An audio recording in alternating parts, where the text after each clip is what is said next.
So because we still have the RetroCultMods programming tool still open from the previous step, calibrating tilt and whammy, we can stay in there and adjust the RGB. So each input, all the frets and strum up and down, can have addressable RGB, meaning you can change all of them individually.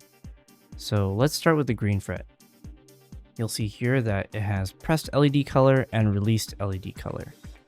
So pressed LED, of course, means when you push it in, it's green. Released LED is whenever you're not.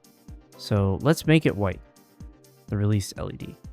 And actually, let's do that to all 5 frets. And then after we've done that, let's click save. And they should all now be lit up white once this finishes.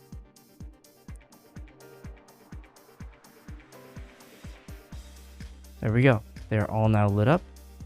And whenever I press them in, they're all colored what they exactly were before.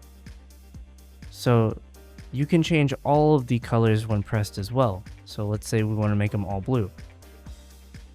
We'll do the light blue here, the green, for the red, for the yellow, for the blue, and for the orange. And we'll save the setting again. I'll wait for it to save.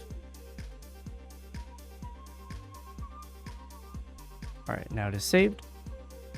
We can take a look and press in the fret, and they're all blue now. So that's how you do the frets. Let's take care of the Strumbar. It functions the same way, but you'll see that the Strumbar already has a release color. That's why there's like a dim white light here.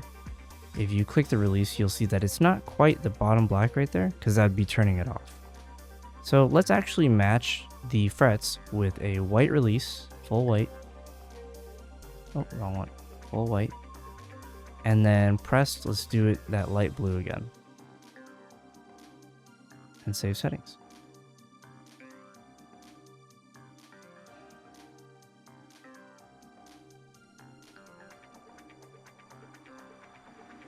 All right, we're done there. Let's test. Strum down is blue, strum up is blue. Let's go. And it's all the same bright white that matches the frets. Let's say you don't want it to be as bright. We can go all the way up to the LED settings right here, and they're both set to 31. I personally don't like them set as high, so I'm going to set my LED brightness for press to 15 and release to 9. This is just personal preference. You don't have to match the same settings I have, but I do want to show you what it looks like whenever they're lower brightness.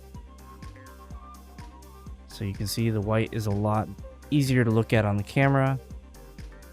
Same with the Strumbar. And then let's look at the blue. Just as bright as ever. And vibrant too. And that's it. That's all you need to do to configure and personalize your RetroCultMods Revival Kit guitar. This applies to all of our Revival kits.